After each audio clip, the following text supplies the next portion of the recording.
The final goal is to eradicate humanity as we know it.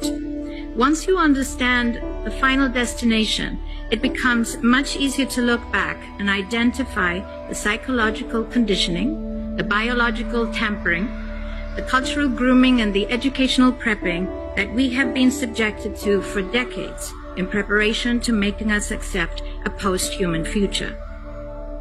It takes a lot of physical and psychological abuse to get an intelligent species like ours to agree to its own extinction. Most, if not all, that has transcended in the last 60 years was designed to get us closer to accepting such a dystopian reality.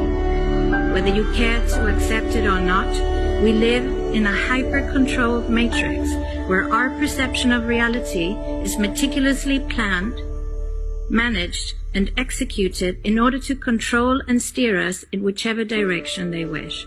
And the direction is a post-human world. For this, they first needed to destabilize, dehumanize, and demoralize humanity through every means possible.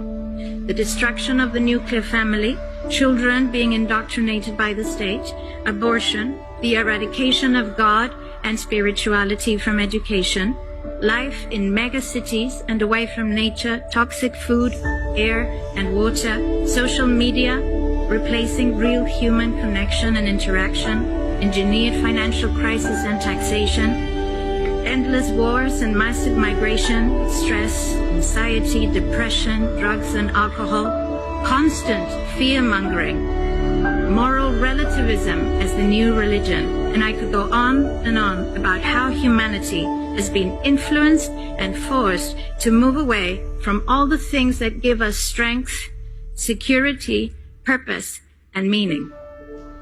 A weak, immoral, disconnected, ignorant, and unhealthy population is an easy target for the next stage, the creation of an entire generation of androgynous beings.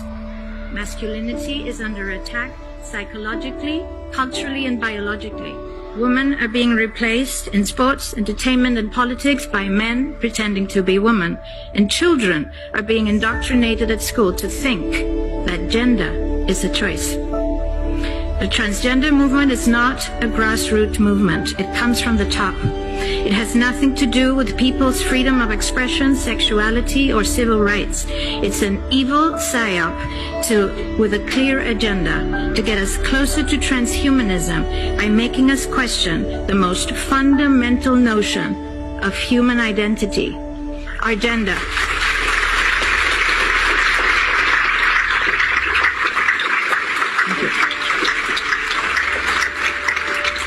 If you don't know who you are, if you already identify as a hybrid between a man and a woman, you will be easily convinced to become a hybrid between human and machine. Gender ideology is the 2 + 2 = 5 from George Orwell's 1984 dystopian novel. It's the final test to see whether we will follow the most absurd party line towards our own extinction. But 2 + 2 = 4. And no matter how you choose to dress, call yourself, or change your physique, will not change that.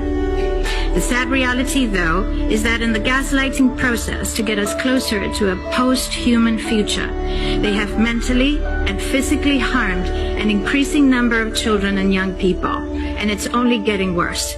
This must be stopped.